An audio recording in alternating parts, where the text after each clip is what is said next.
Sweet revenge on my terrible boss. Hey Reddit. This might not be the wildest revenge story, but I think it's sweet enough to share. I-28F worked at a small software company where my boss, Greg 50s, was a nightmare. At first it was subtle, passive-aggressive comments, the occasional condescending look, and micromanaging everything I did. But it escalated over time.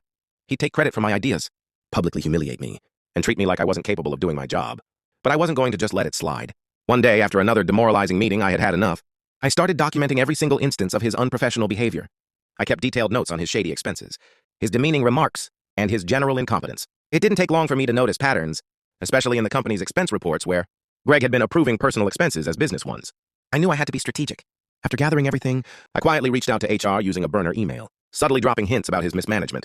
I included screenshots of questionable expenses and notes on his behavior, but I made sure it wasn't obvious I was the whistleblower. A few weeks later, Greg was called into an HR meeting. The investigation into him was swift, and he was placed on indefinite leave. Turns out his actions were part of a bigger problem, and he was let go. In the process, I got promoted to his position. Sweet, sweet revenge.